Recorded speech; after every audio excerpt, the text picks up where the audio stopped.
Good morning, dear friends. Let's begin with a little singing. We should sing the most famous Thich Nhat Hanh song, Breathing In, Breathing Out.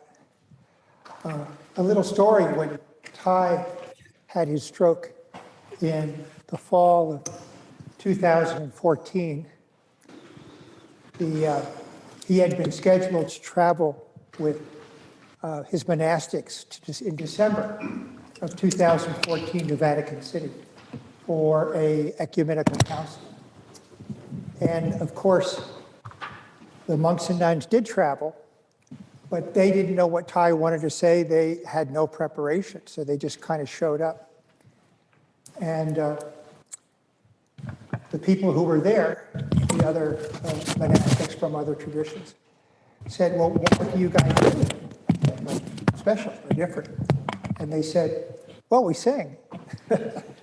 So this is very likely something that was sung at the Vatican back in December of 2014 in honor of Thich Nhat Hanh. So it's the very first song on the sheet. If you're not familiar, we'll sing it twice. If you're not familiar with it, you'll pick it up. It's pretty easy. And in regards to that, there is some hand movements with it. Some of you know these. Feel free to do that. But if you're not familiar, just kind of look at the words and go on from there. Breathing in, out. Breathing in, breathing out. I am blooming as a flower. I am fresh as the dew. I am solid as the mountain. I am firm as the earth. I am free. Breathing in, breathing out. Breathing in, breathing out.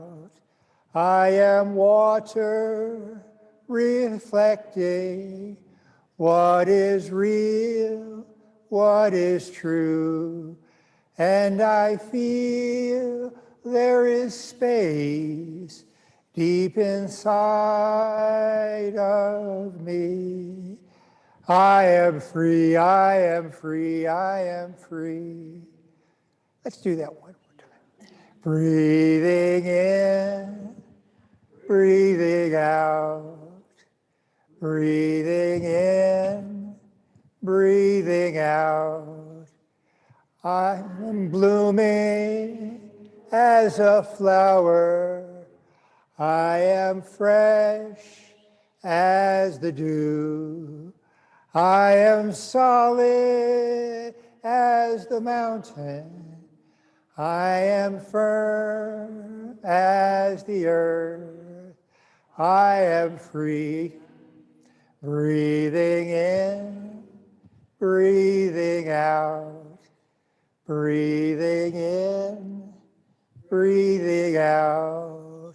I am water reflecting what is real, what is true. And I feel there is space deep inside of me. I am free, I am free, I am free. I'll go to another one on another page. Perhaps in the middle of the second page, it's kind of light, but I'm sure many of you already know. It's got another sort of story with it. Happiness is here and now. And I would guess that that's almost the second most favorite of the Plum Village songs these days. So Thai was in London, and they were doing some sort of presentation, but they kind of had a morning free. And they were going off to a museum in the tube, And they were noticing how serious everybody was. Everybody was very serious. So he said to his monastics, let's all sing Happiness is Here and Now. So these group of Plum Village monastics on the London Tube singing this. Brother Phop Hai tells the story that he's just not a very demonstrative person. He's kind of shy, likes to bend into the background. But Hai found him and said, Brother Phop Hai, we can't hear you singing. We can't hear you singing. So watch out when people ask you to sing. So, happiness is here and now. I have dropped my worries. Nowhere to go, nothing to do. No longer in a hurry. Happiness is here and now. I have dropped my worries. Somewhere to go, something to do, but I don't need to hurry. One more time. Happiness is here and now. I have dropped my worries. Nowhere to go, nothing to do. No longer in a hurry. Happiness is here and now. I have dropped my worries. Somewhere to go, something to do, but I don't need to hurry. Thank you, dear friends. So before we get into our Dharma talk, who needs a spiky ball? Who does not have a spiky ball? Yeah, everybody should get one.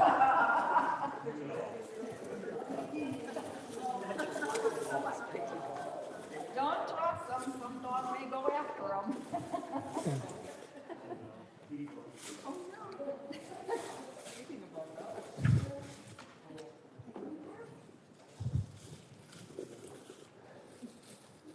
So I want to give a little background about all of this. Anybody need one? Everybody's got one?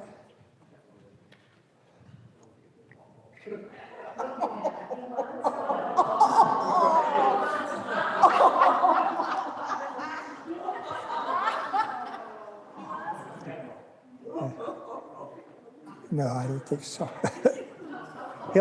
He'll end up chewing everybody else's. Yeah. So this is your ball to keep for the week. If you decide at the end of the week you'd like to have it, just pay us $5 for it, because that's what we paid for it. And I want to go over a little bit about how the spiky ball has sort of been important to me. Now, as a physician, people know that an N of 1 doesn't mean anything or doesn't mean much. So I can tell you this is my experience, but it may not necessarily be your experience. But I really want to offer this. Our wonderful dance teacher and movement person who is here in spirit texted me when I was driving up here on Sunday, Simone Farrow. She is retired from being the head of the UWO dance department. And now she is just doing a lot of freelance things. And one of the things she's doing is what we call fascia work. This is very interesting to me. I mean, I went to medical school back in the 70s. And we knew about fascia, but fascia was kind of considered to be almost like this cellophane wrapping around organs and muscles and stuff. And, you know, there were no like diseases of fascia. Fascia never turned into tumor, it never got infected. So we kind of didn't think much of it. And in the 2000s and so, people have come to realize that the fascia is where most of your nervous system awareness is coming from. And this is a very important part of the kind of the neurodharma, the mindfulness of body. So if I lift my arm up like this, my body knows that I've lifted my arm up like this, and that comes from signals in the fascia. And so I did not know this until I started to work with this a little bit, that a lot of my fascia was tight and having difficulties. So Simone, and I had a massage therapist who was also very wonderful with this, started working with me on this, and it's made a real transformation for me. She cringes when I say it, but I like to say that Simone is my favorite fascist. So,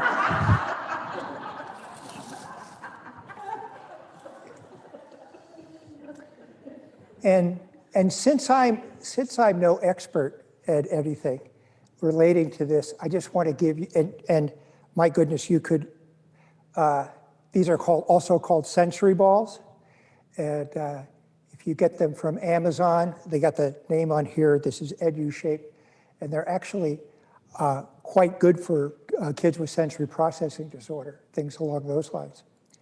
So I just want to give you, 4 simple exercises to do, and there are many, many more that might go on, and I kind of recommend that you kind of find them out.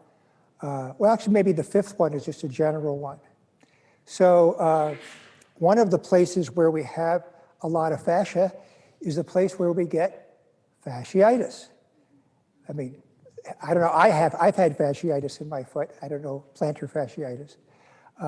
I don't know if anybody else has, but you know, that kind of thing, so it's a good place to go. So one of the things to do is to, and I offer you all the idea, whoops, I'm losing my,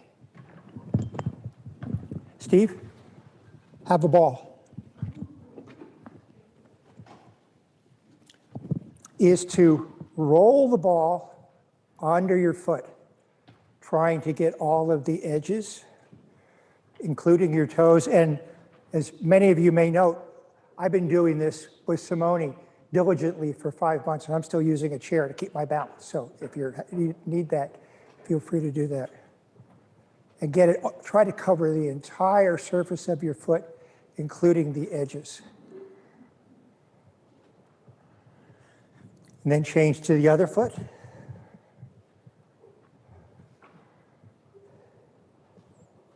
For me personally, I usually do a count of about 27 on this. And I don't know about you, but and maybe it's because I've done this a while, I can kind of feel changes in my legs and in my general feeling about this.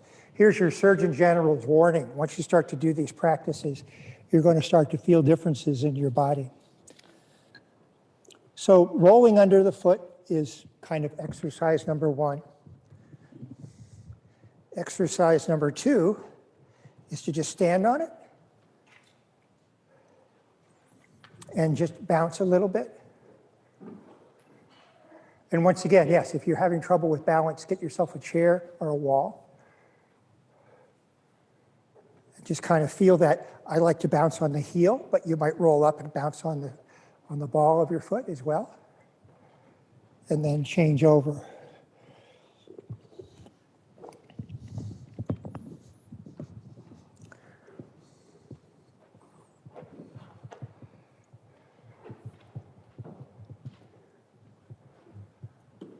So thank you. Exercise number 3, I can only demonstrate, and I take, because we don't have enough walls here, but I want to just sort of show people that you can do this, is to take your spiky ball and anywhere in your back from down by the glutes up to the traps, you can just take your ball and just roll to the side. Some of you close to a wall can try this, and I know there's not enough wall space here for everybody to give it a try. And just roll it that way. You can also do this, however, lying down on a mat, and then, usually changing a level.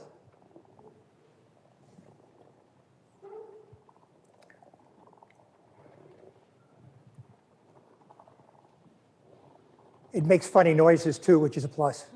Rhythmic noises. So and again, I say give this a try, especially for people who are doing a lot of sitting meditation. So one of the things that I have done after having done these fascial exercises is my sitting meditation has been much, much easier. I can now get on the cushion for an hour or so without necessarily feeling, and for years, since I've been meditating for 33 years, I wondered why I could never sit for an hour. Because everybody, what am I, some sort of wimp? But you can kind of do that now if you like.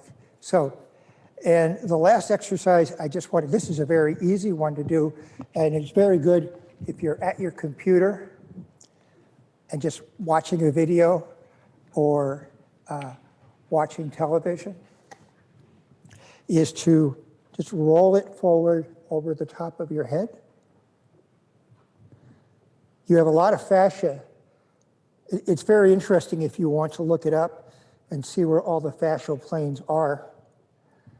But the fascial plane that connects to your bottom of your feet where the plantar fasciitis occurs is a continuous thread up your back to the top of your head. Everything, it's a real instance of interbeing. So this is my recommendation for you. And again, I'm no expert in this. I've only been doing this for 5 months with Simone, but I really wanted to bring that forward as we continue to explore in this tradition the idea of mindfulness of body, which we're going to talk about very, very soon. So the fifth exercise, and I actually saw some people kind of doing this, is to roll the ball wherever it is. Your thighs feel tight, roll it there. I have a lot of secondary changes from my arthritis in my ankle, so I do a lot of rolling along the sides of my calves and my shin. And it really, I don't know if you're getting that feeling, I'm getting that feeling this morning, that suddenly things become much more alive. So feel free to experiment with the spiky ball this week, especially at times when you seem like you're feeling a little fatigued, a little behind. Maybe you wish you had a little bit more energy.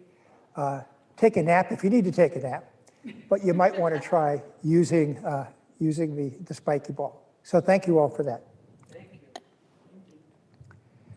So it is a great pleasure to introduce our very first Dharma. Well, my Dharma talk last night was sort of Dharma talk 0, because this is the Four Foundations of Mindfulness for the first foundation. So we always have these ideas about these terrifically difficult things that have happened to the world that may give us difficulty. And one of them, very fresh in our mind, was the COVID-19 pandemic. But the COVID-19 pandemic brought us a whole group of new people, including Lois. I don't know if Lois would have found us otherwise, probably. But Lois has been a terrific member to our Sangha. She co-founded our ARISE program, which is a wonderful way to discuss racial issues. She is presently the head of our Engaged Buddhist community. If you have any great ideas for Engaged Buddhism, please bring them to Lois. She is a person with a wonderfully large heart. In fact, I believe, if I'm not mistaken, that your Dharma name, your lineage name, is Compassionate Path of the Heart. Yes. So I'm sure we're going to have a wonderful talk here today. So let's do our silent applause here for Lois. Thank you. Good morning, everyone. I don't want to talk too loud.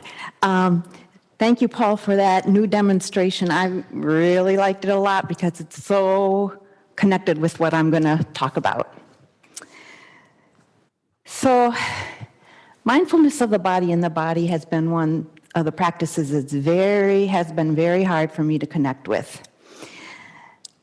But over the time, and since I've learned a few more things about how to connect with it, the fruits of the practice can be immense. It helps us restore our balance, both particularly our emotional health balance, disrupt unhealthy habit energies, and build helpful habit energies. And most important, I think, from my perspective, my personal perspective, but for any of you that have some emotional or mental health challenges, it can help strengthen your resiliency. So this balance and resiliency is fundamental to our ability to manage and tolerate stress. As we all know, stressful activities or stimuli are coming at us from all directions now. We've got our own personal stressors. We have social stressors, and knowing that there's, people at different spectrums and by polarization in our political views and in our views about people and social issues, and existential stresses, climate change, floods, earthquakes, droughts, fires, smoke from fires, and so on. We can limit our exposure to some of these stressors in wise ways and some in not so wise ways. We can also choose to ignore some stressful developments in our community and in the world. And here again, climate change, homelessness, poverty, and again, political polarization. But burying our head in the sand is not a pleasant way to live. Working to enhance our balance and resiliency is key to our well-being, particularly amid the present stress endemic. Looking beyond stress survival, balance and resilience are also fundamental to our ability to deepen our wisdom and expand our horizons, enabling us to try new things, explore difficult issues such as white privilege, and exercise creativity. In essence, the practice of being mindful of our body is in a way to recognize, preserve, and deepen the integration of our mind, our thinking part of our brain, and our body. Without conscious effort, the connection between our mind and our body can weaken.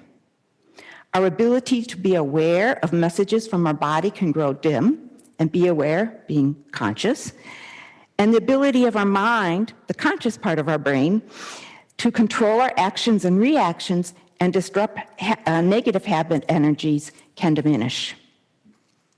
The secret to understanding the power of being mindful of our body, in the body, lies in our nervous system, the communication network in our body.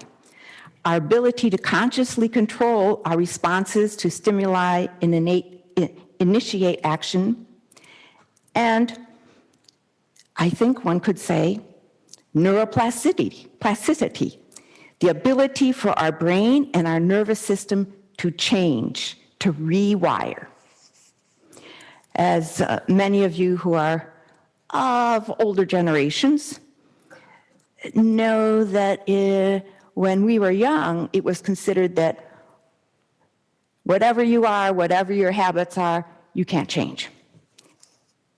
And whatever your disabilities are, or so on, cannot change. But our mind is such a complex organ. Many of our actions and reactions are unconsciously controlled by our brain. Others are under conscious control of our mind. Using TAZE, okay, now I got to step to the whiteboard. Using TAZE, circle of mind consciousness, and store consciousness, we can get a sense of the functions of our conscious and subconscious components of our brain, and how the subconscious can initiate, shut down, or accelerate bodily functions, and so on, without input from the mind. In essence, our subconscious store consciousness can bypass our conscious intentions and control. So let me pull up the paper where I show what I'm supposed to show on the chart. So Ty's chart of mind consciousness and store consciousness goes something like this. This is the store consciousness. By the way, I always get these things. I have to repeatedly spell this one because spelling is not one of my strong points. Oh. Okay. And the other half is, well, it's not really a half, it's whatever it is, mind consciousness. Can you move any closer? Because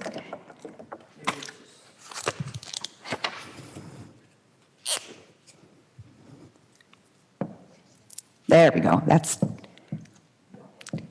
unfortunately most of the well, anyway. All right, let's do this again. I hope I don't run out of time, guys. I thought I had this all organized well, but then when I reread it this morning, I'm like, ooh, that shouldn't have come there. Okay, can you read it now? Yeah. Thank you.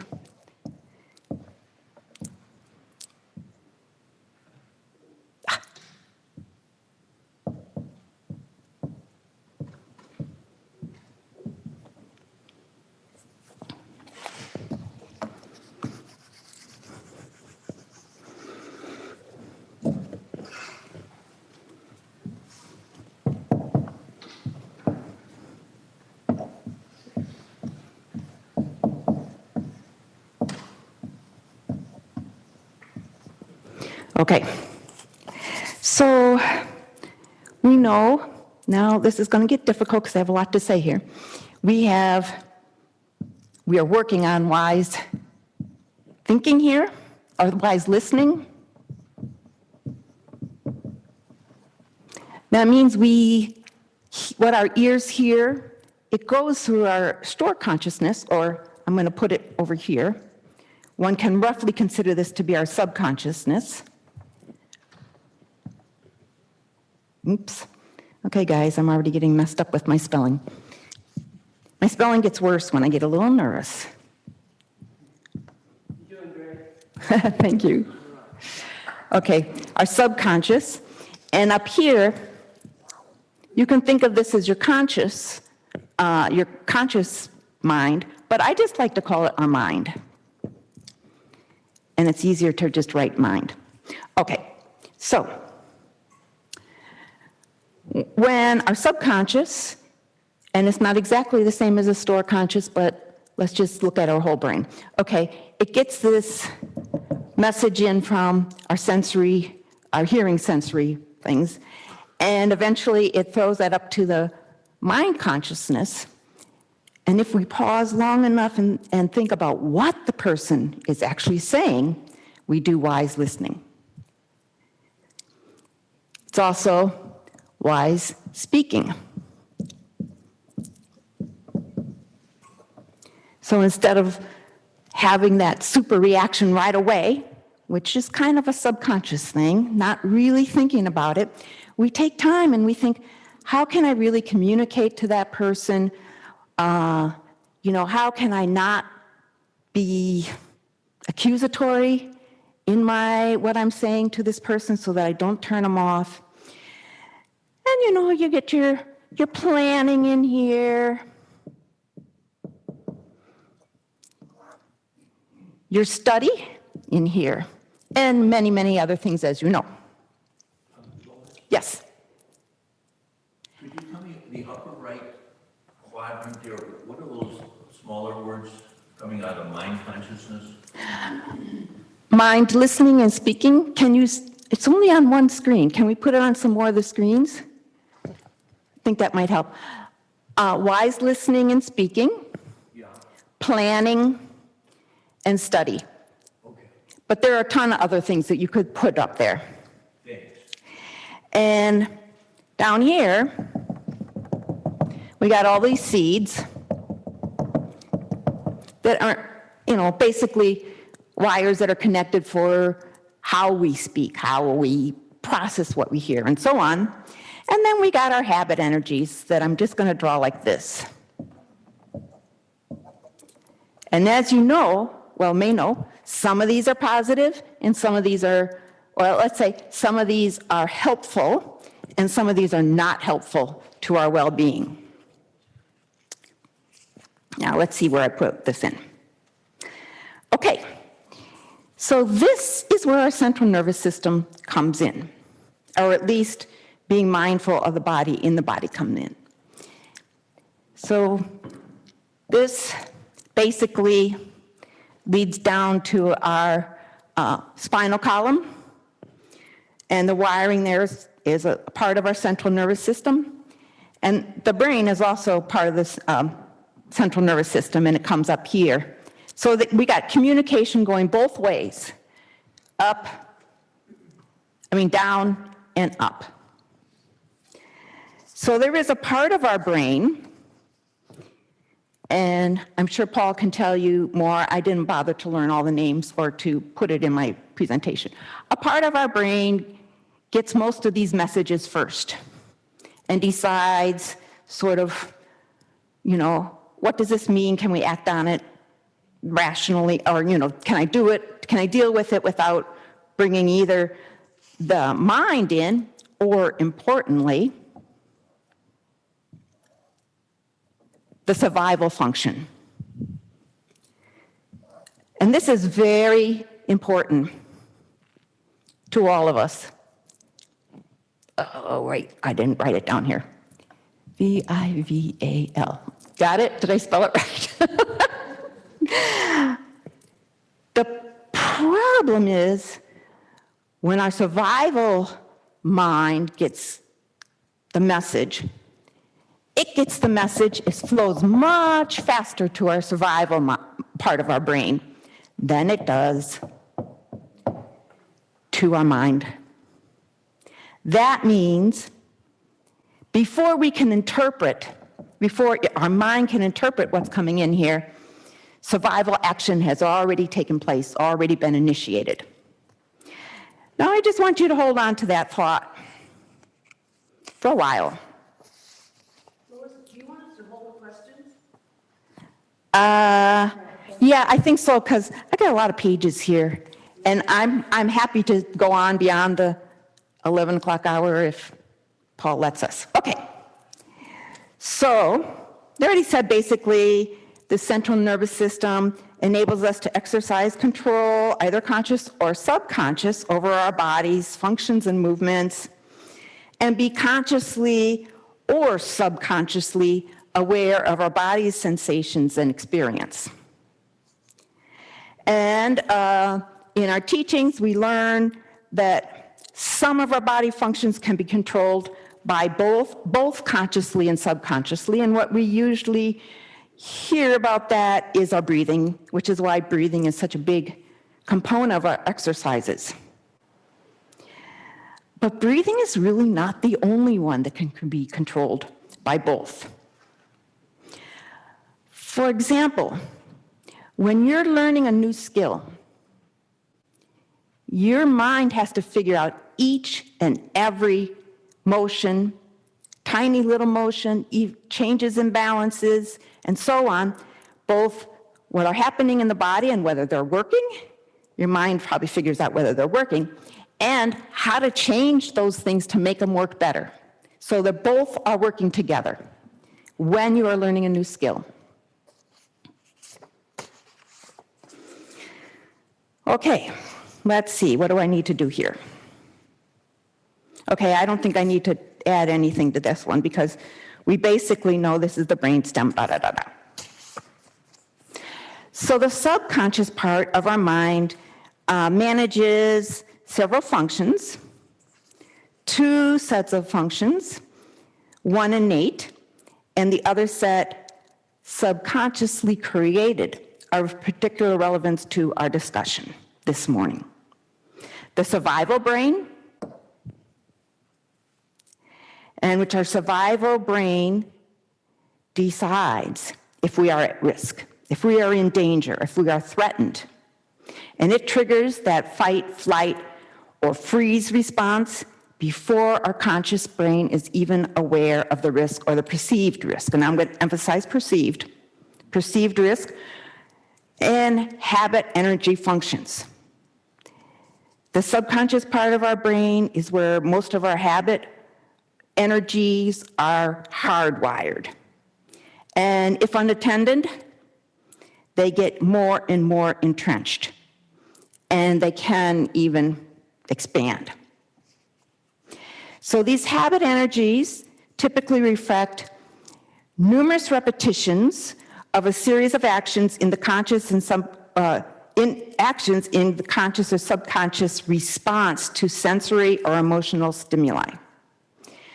So in combination with learning the new skills, we can have sort of these habit energies that make us angry when somebody talks and we're just in the habit. We're just in the habit. Or if we know we have something to do, but it kind of causes a little anxiety, I tend to procrastinate. And that's a habit energy.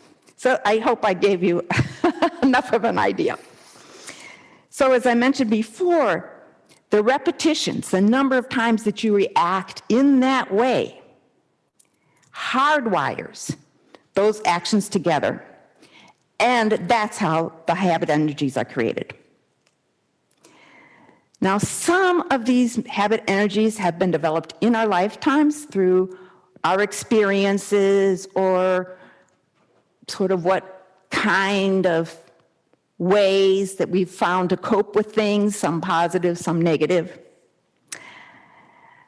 Some have been established generations ago, and still others date back back to or before we became Homo sapiens.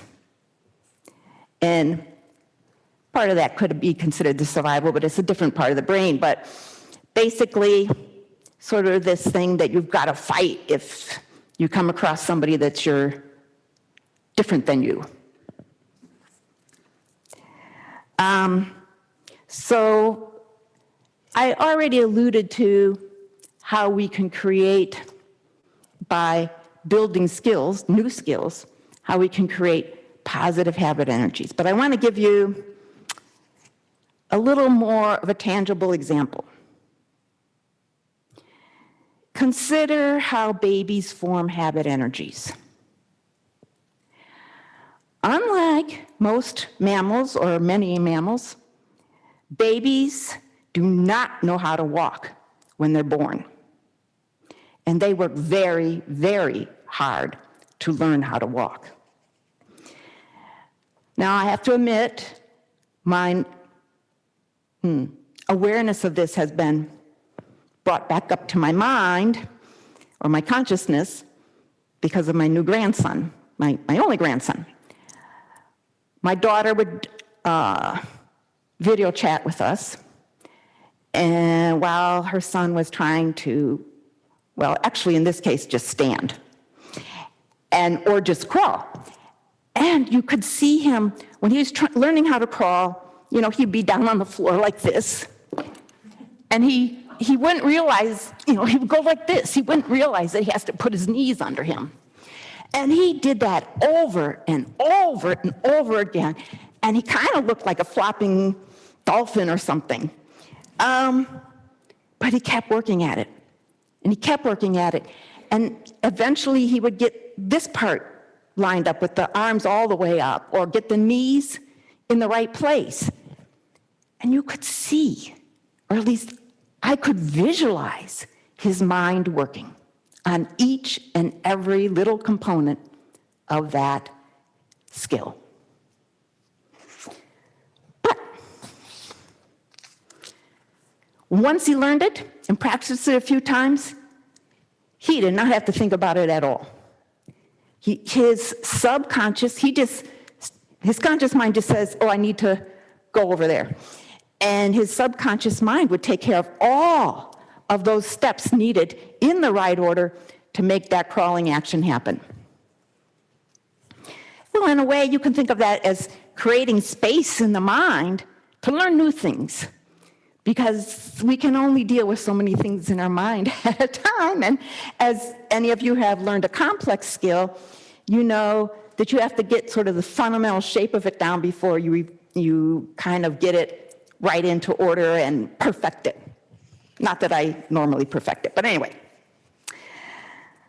So the other thing to be aware of is the wiring in our subconscious mind can increase or decrease the degree of control that our mind has over our body and the sensitivity of our mind to messages from our body. Yes. So the wiring, meaning the habit energies, basically wire together, fire together, wire together, that are in your subconscious mind. And the subconscious part of your whole brain can increase or decrease the degree of control that our mind has over our body and the sensitivity of our mind to messages from the body. So in a sense, let's use this blue one. I think it's big. In a sense,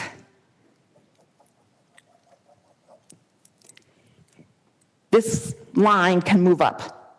It's not literally a line, but you can think of it as that way. And in particular, I've noticed in my own body that this communication from the senses, my sensations and sensation experiences in my body, they seem to be slower and slower in going up to mind consciousness. And in fact, for the most part, they don't go there. They just go to trigger this or that habit energy or whatever. Oh my God. It's really good that I numbered my cards. Okay. Just give me a minute. I got to figure out where I was. Fortunately, most of the pages stayed together.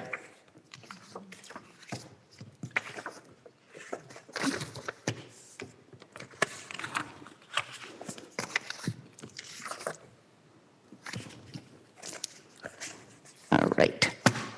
Now my marker is moving out of control. Okay, so I'm back to where we were. Aren't you grateful that I had this numbers? I think this might belong somewhere too. Oh, it does. Oh, but I already did that one. Good. Okay. As I said, I didn't say, this is my first Dharma talk, so, it could go a little funny.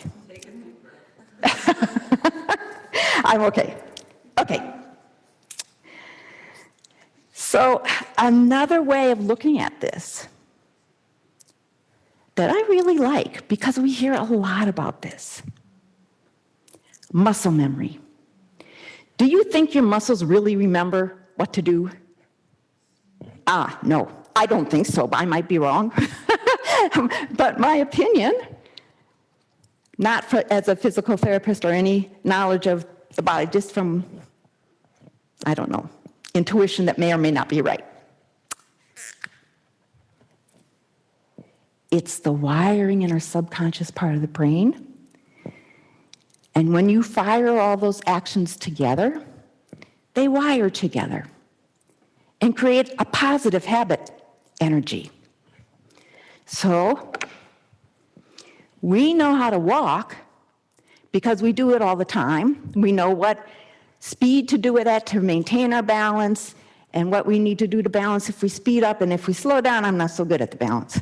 And if I try to walk a plank, I'm not good at all at balance.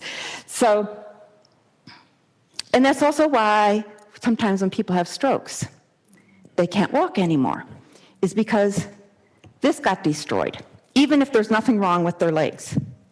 But once you learn how to do it, and you do it over and over again, it becomes that habit energy, which we call muscle memory. And you can, let's say,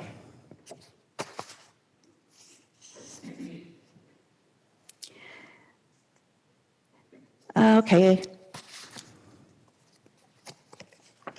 let's see. I don't need to say all this because I said it already. Okay.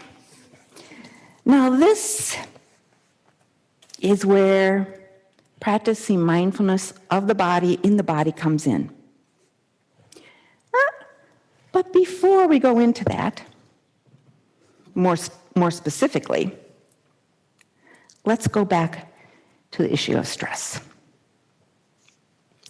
Our survival function, as we mentioned here, we don't need all this junk here.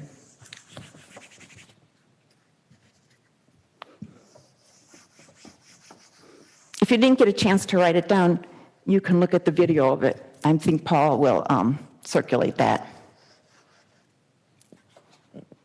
Oh my goodness, what a mess.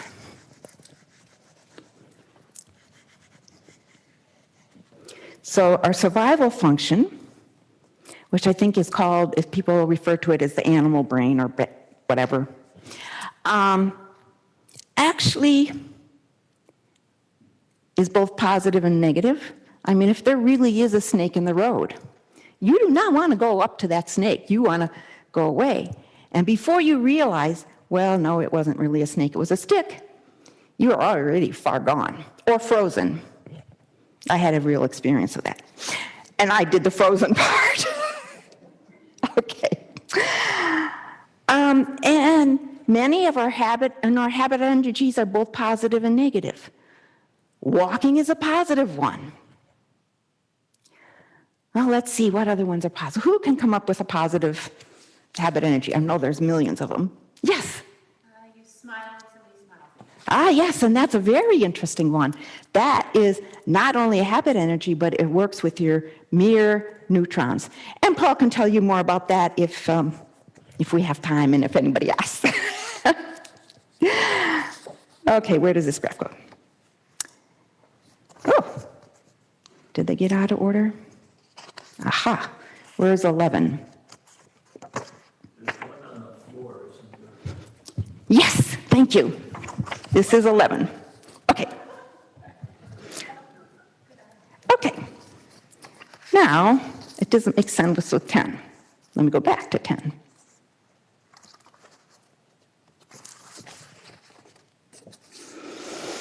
Okay. We're actually going to a new graph, new illustration.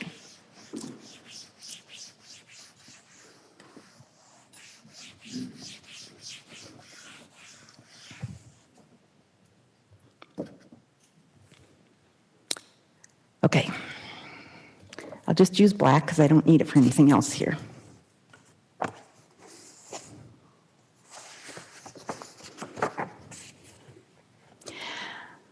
Okay. There has several people, I'm not quite sure who might have done it first,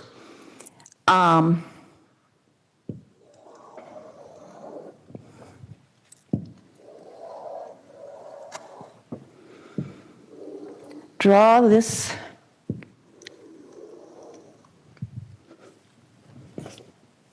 illustration to talk about our resiliency to stress. Oops. Oh, this green is not too bright. I hope people can see it.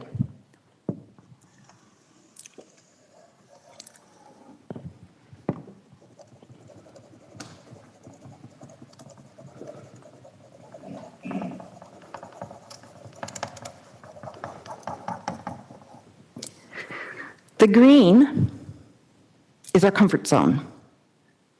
Where we don't feel stress is where we go to when we want to relax.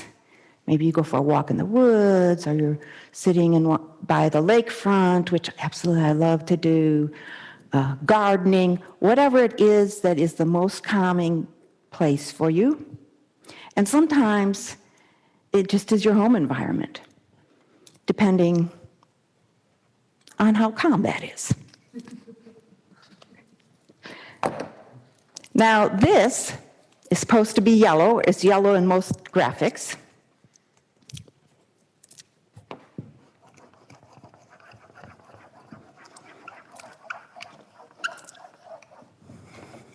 It goes on both sides.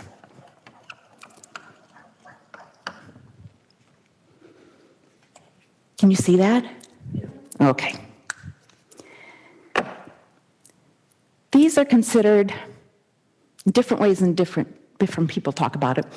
But for this instance, let's say this is sort of when you're reaching outside of your safe zone, which we do most of the time. Even coming here for the first time, you're not so sure whether you're going to like it, how it's going to go.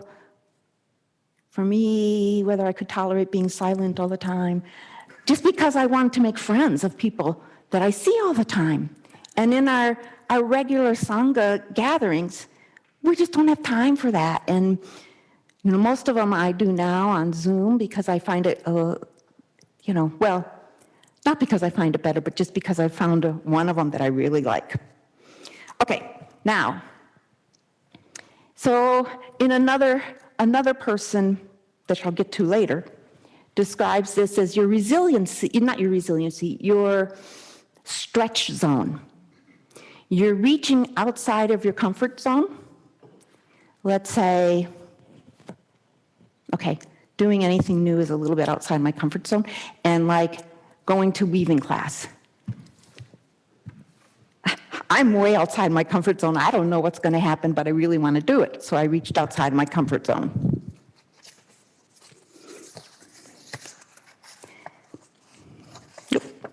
So, we can't learn anything new if we stay in the green zone. Well, maybe we can, because we can think, but it's a double-edged sword, and I'll get to that later. Now, up here, this says it's red, but I'm not sure it is. No, it's pink. I mean, they're both pink. So I'm going to try this one, but see if I can't figure out how to make it deeper. Can you see that? Oh, okay. So we'll use this pinkish color.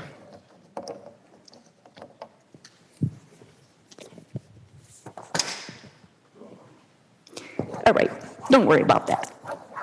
I'm not going to worry about it.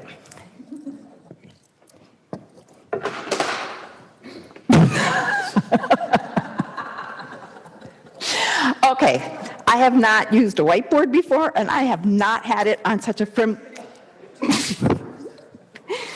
Well, I didn't know which ones were going to work, so anyway. I think the real problem was I grabbed a hold of the thing while I was writing. All right, that wasn't too bad of a recovery this time. Okay. So, now, when, it was a little difficult. I should be using orange and red together, but I'm just going to use the red. As we get up here,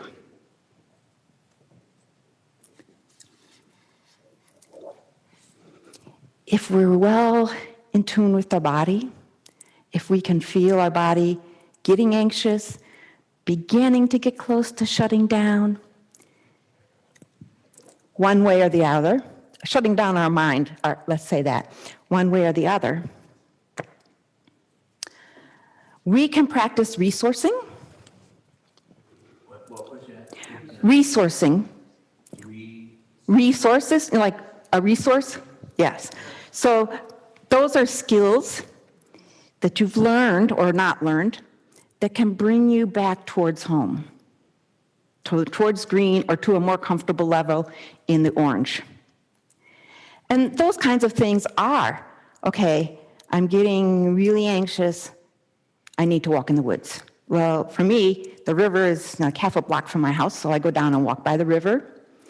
And nice weather, I go dig in the garden and touch a lot of dirt, because that seems to connect me more than just gardening. And walk in the parks. There are a lot of parks near my house. Favorite is going to the riverfront, which I normally don't walk. It is in walking distance, but I normally don't walk it. The waves, for me, the waves are a resource.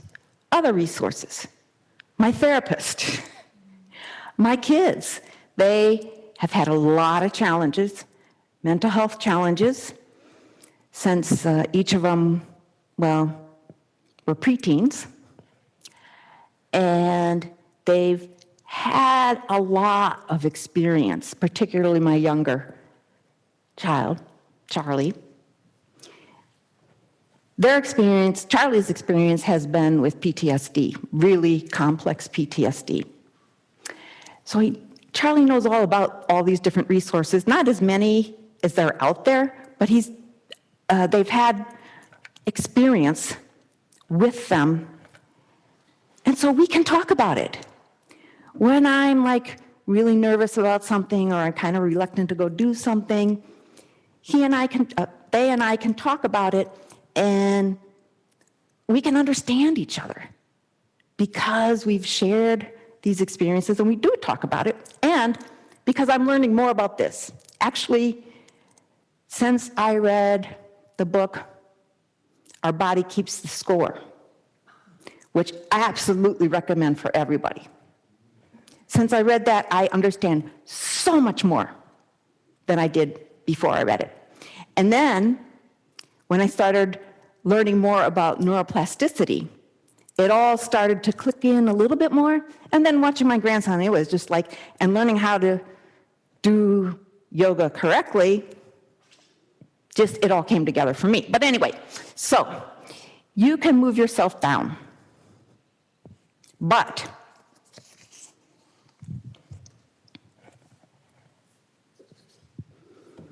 I'm just going to erase this stuff here. Let me draw it back in. Well,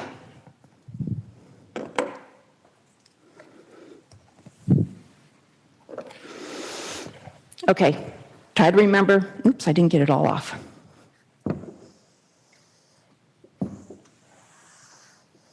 And I'm just going to work with the illustration on the top end, but it goes for the bottom end too. And in a few minutes, I'll explain what the top and the bottom are.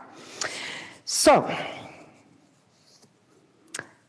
one of the things about stress, just everyday stress, worries about the world, listening to certain political figures or knowing that certain political figures have entered the race for presidency. You know, these things can start to build up. They build up, they build up, they build up, and you go out of your resiliency zone. And it can happen another way. If you've had pretty much any kind of trauma, then there are all kinds of traumas. Some are, neglect. People never seeing you. People never listening to you. Or experiencing the lack of control that comes with bipolar. Because bipolar itself can shift you out of there. But then you become afraid of when the next episode might happen because, well, you kind of like being out here or way at the edge. But then sometimes you get psychotic and you do things that you would not normally do. You I don't know. It's scary for everybody. And so you get more afraid of it happening the next time, and you can actually jump out of it. But also, with your trauma experiences that you have, And if you continue to have the same one over time, or if it's particularly jarring, you might remember the smell around you. You might remember the sound that you were hearing. You might associate it with just about anything. You could associate it with a particular food, maybe that you were forced to eat. Just with all kinds of things can suddenly trigger you, and you go straight up. Straight up. And you are, or straight down. Because your mind is totally ignored or surpassed. Well, surpassed is not the right word, but anyway. Okay, surpassed. It just goes straight up because you become overwhelmed without, and it's part of your survival brain that does this to you.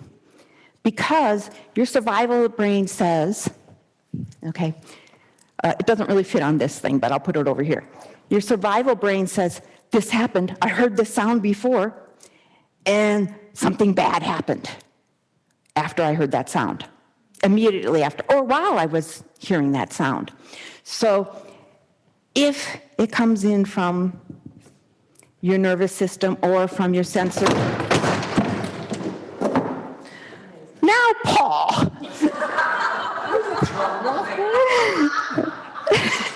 That should have been more secure for.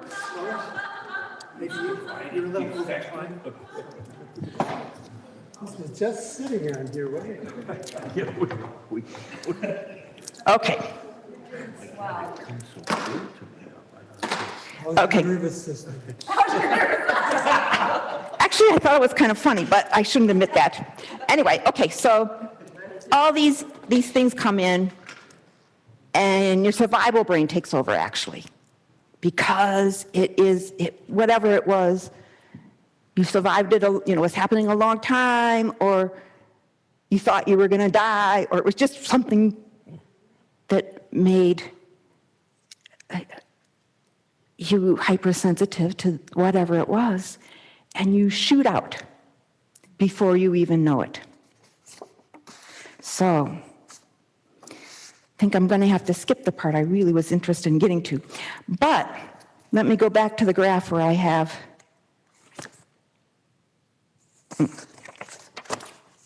it's on the back of one of the graphs. One of the papers I put it on back of. Yeah. Okay. Now I am not going to be able to fit this all on here, and I'll try not to knock the board over again. So here, we get emotional reactivity, extreme emotional reactivity.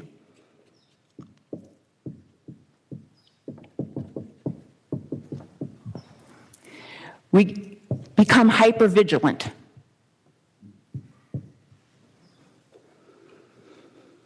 Okay.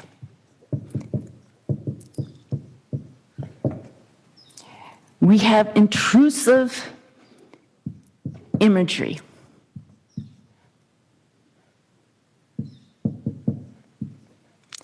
Now, I think it can go a lot farther than that, and I've seen it go a lot farther than that, where it actually goes to psychosis.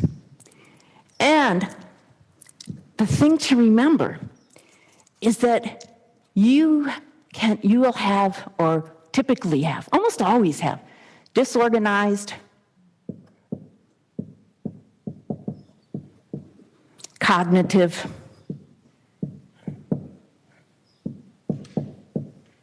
processing.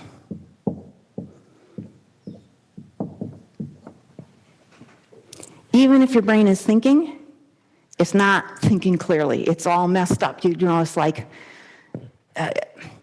it's not quite like brain fog. It can feel like brain fog, but it just means you can't process things. Your mind, particularly your mind, I'm going to think about your mind can't process. It can't rationally think. Because if you know that you cognitively know that you are not in danger at that moment. There is no one threatening you. and so on, because I can't remember all the type of things that can happen. You know that, but your mind is not working. And it's very hard to get back out of there. Or at the bottom end, numbness. All right. Disabled cognitive thinking.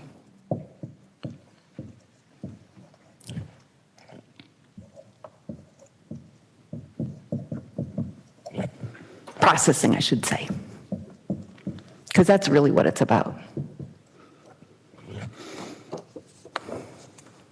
And I'm just going to put this in. There's all kinds of things, but deep depression.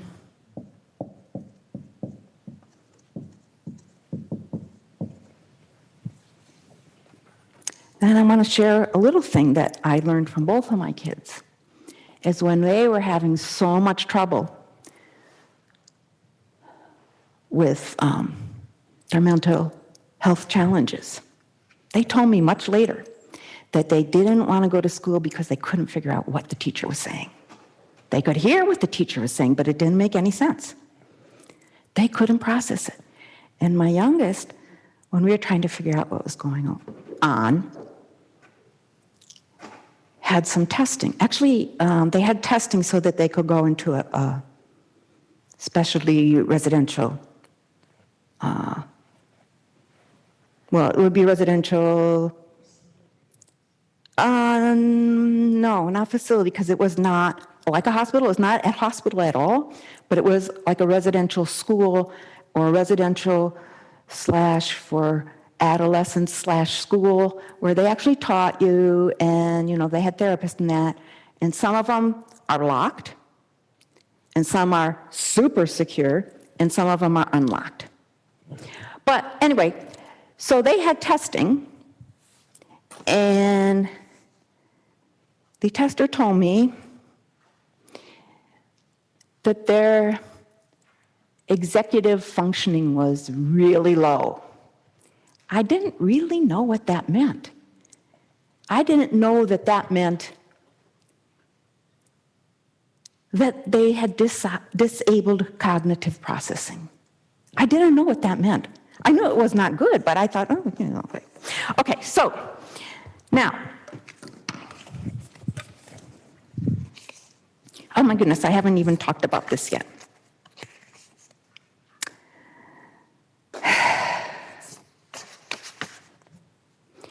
Well, I think I might have to do, wait, how long do I have till 11?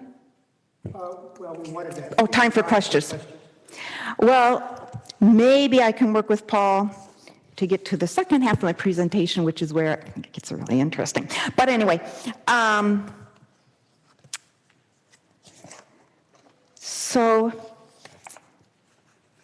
when we get to close to here, we can do not only our resourcing, but we can do what Ty recommended. Well, let's see if I can find one of these.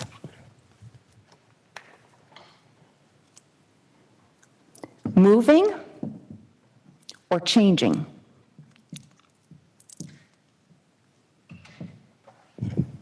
The peg.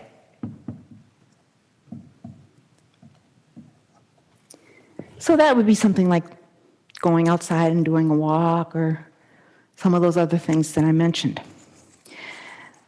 So, unfortunately, I will not be able to continue because I jabbered on and on. But maybe we can find another time where I can go to the second graph that is really a more eye-opening one for me because it talks about in the moment. In the moment, this is a time over time, but it's like in the moment resiliency. What happens if you stay only in the comfort zone, which is essentially you become narrower and narrower and narrower, and this zone really becomes narrow, but you become so fixed in your ideas, inflexible, afraid to leave the house, but this can happen down here too. But anyway, we will have to do that later, but I'm just going to throw in that graph just so I can entice you. Where's the eraser? No, I don't think so, unless it's got a funny shape. Yes, okay. Let me make this thing nice and dirty. Okay, I'm just going to do a preview of it.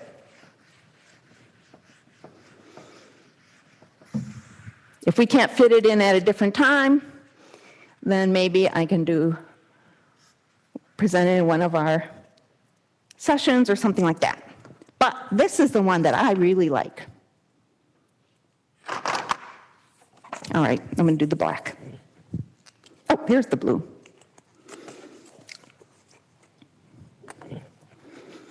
This is a point in time.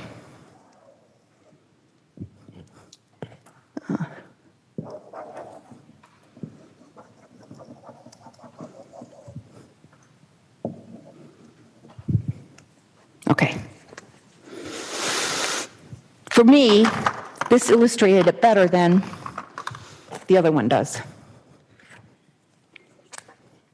Here's our safe zone.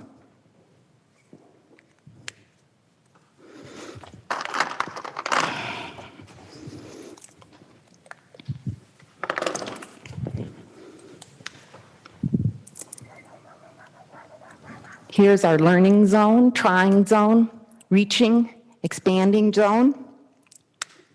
And of course, here's the red zone. I find that this visual helps me to understand that this can narrow. Sorry, I'm juggling too many things here. Where's that blue? That this can narrow or expand.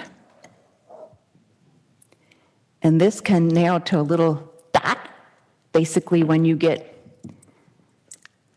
so fixed that your comfort zone is tiny because you just don't even want to try anything new. You don't want to listen to whatever anybody else's opinions or have real conversations with anybody except those people that think the same way or have the same views.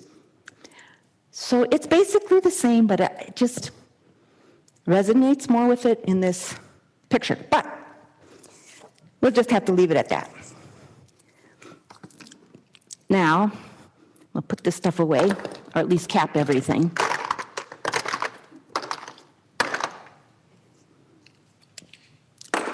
Change glasses, because I can't really see with these on. Lost my earpiece. Hold on.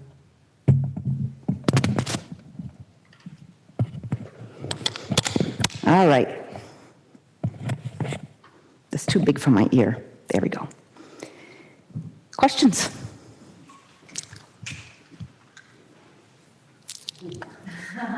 Please, Ro. Just hold it somewhere down here. First of all, I have to push it? It's on. First of all, Lois, thank you for being my teacher. You're most welcome. You're brilliant, and you taught me, and I think perhaps everyone else, how to stay calm in the midst of the fire. Yes. And you were beautiful. Thank you so much. Which was an example of what you were teaching. So you became the teaching. And I think if anyone can do a Dharma talk, it's what you just did. So thank you so much. Thank you. Questions? Any other questions? Yes. Could you, actually, I should have asked you, Ro, to give your name. Could you give your name first? Yes, my name is Colleen. And when you talk about comfort zone, I also equate it, at least in my consciousness, with some equanimity, some calm, some peace. And I value expanding that, but the way the models you were presenting suggests that it's something else. So could you just say a word or two, Lois, about how you would distinguish between Okay, equanimity and comfort zone? let's try this. I think you have a very valid point. I'm going to, it doesn't really fit on this chart, but I'm going to try to put it in here anyway. Because this whole thing could be that. Let's get rid of the center for now.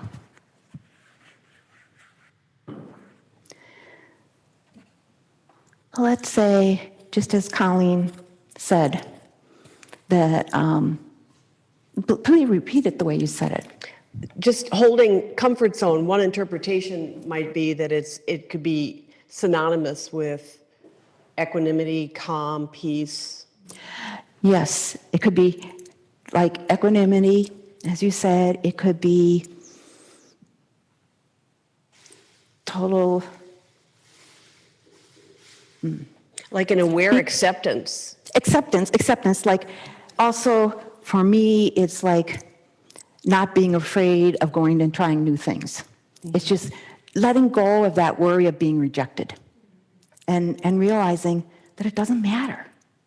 You know, if people, are in their own thing, it doesn't matter. Less fear. More than less scary. Just Less fear. Yeah. no fear of that. That doesn't mean I have no fear of anything. But, okay, so let's just say this whole thing is maybe what you could compare to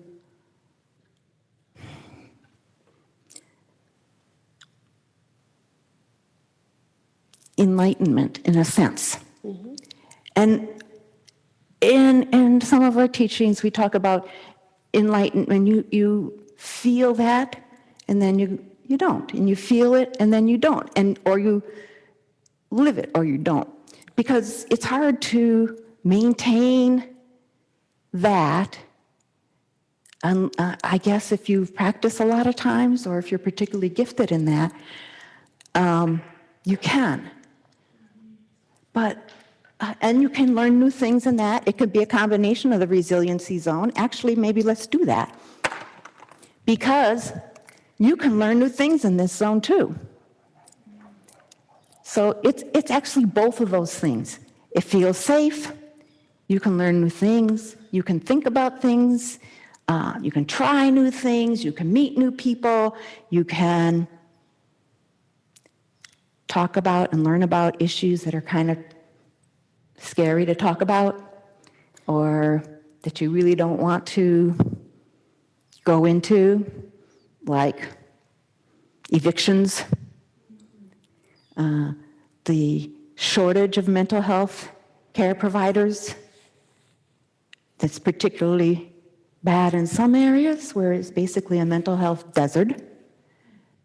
And you can think about those things, and you can not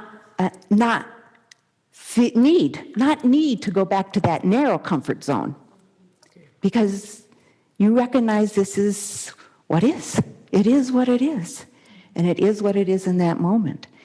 And I thank you very much, Colleen, for bringing that out. Thank you. Yes, Chris? Oh, wait, no, go ahead. Can we get you on the microphone there? You turn it on, there's a button on it that turns it on. Can you hear me? Yes. I feel, you kind of set this up to make a part 2, Yes. like very intriguing. But would it be, what's that thing in movies where you read the review? Something spoiler? A spoiler? Okay, like the what- spoiler, okay, really quickly, but can I take those other 2 questions first? Okay. Go ahead. I'll declick. Do I push? You're not on. I'm on now. Yeah. Okay. Thank you, Lois. I really enjoyed your talk, and what you shared, your own experience with your children and everything. I appreciate that. And I feel like you took me up to the top and down to the bottom, and also in the middle. So, and what it made me feel too is that, whoops, there goes my ball. Whoa. Anyway, it just made me feel that, like the mental health issues, it just resonates with all of us. I think that we all have some things going on, and you point that out, and just wanted to say I appreciate it. Okay, so then I guess my question is just more of the resources, because if you do have problems, like I feel a lot of times I want to stay in my comfort zone to get out of it, resources that we can use or more ideas for that. Thank you.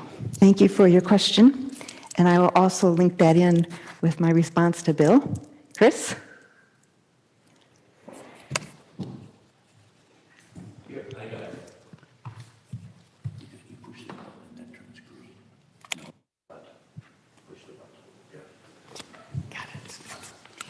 Well, my question is very related, Lois, but first of all, I want to tell you, I took copious notes. And I wouldn't have done that if you didn't have just a great Dharma talk. So much to learn at the time, in the moment, so much to take with me afterwards. And you're right, I think there's a little bit mental illness in everybody. If we don't admit to it, we're a little deluded. Mental health challenges. Thank you. Mental health challenge. I like that better. Actually, my question is related because you had said, if we stay in the green zone, we can't learn anything new. And I think that word stay was very important to me because I, like others, for me to get insights and ground and be able to think, I need to go in that comfort zone. I need that space significantly. Otherwise, I am scattered all over the place. That's where I find out how to be resilient. That's where I think through and identify my resources and all that. It seems to me the second part that you are flirting with for your next act, you said this one is in time. This lecture, this Dharma talk was focused on this happening over time.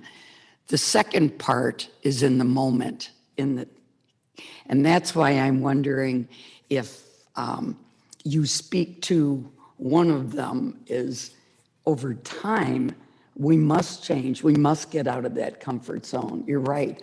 We can only be in, if you look at feeling tone, if you just stay in that middle feeling tone, you get stuck there, you don't go anywhere. So you have to learn how, or have somebody help you to raise the feeling tone and lower the feeling tone to either force you to move yourself or have someone else guide you through that. So I'd be very interested in hearing part two. Thank you so much. Thank you, Chris. Well, I think I probably need to answer this combined set of questions. And this was really not meant to be a talk about mental health challenges. It was supposed to be about being, well, it is about mindfulness of the body in the body. And yes, absolutely, it is essential to have that calm place to return to and to really think and not have all that stuff coming at you, not facing challenges, so that you can absorb, think, and just not think, just meditate, either formally or informally, meditate. So I definitely agree. Okay, so the other two questions are related. We can go into more resources, but that's kind of outside the box of this talk. What I wanted to get to at the end is some practices. Now, Paul's practice that he introduced at the beginning is fantastic. And the other practice I kind of alluded to is learning that new skill, where your mind has to be in touch with where and what your body is doing step by step. The other one is activating your senses. And I will be the first to admit that I pretty much don't have very much sensory awareness of anything except touch, hearing, seeing, this part. I don't have awareness of my nervous system and how things travel. So I'm going to ask you to try this. Either the bottom of your hand or the bottom of your foot, or the palm of your hand or the underside of your foot. You can pick whichever one you want. And take your finger, whichever finger you like, and very lightly touch one corner, very lightly. And it could be a corner of your foot. Well, actually, the foot's a little different, but let's do the hand first. Very lightly touch your hand and just run your hand from one corner diagonally to the other. Can you feel that? I mean, some of us will be able to, but some not. But for me, it seems to, it borderlines on being ticklish. It's not ticklish, but I can feel the sensations. And the more I do it, I actually kind of become wired. So I realize I can't do it too often, but I know that I am coming into contact with my sensations. So the foot, this one's done a little bit differently, and this is one that my yoga teacher taught me, because the foot's really important to your balance.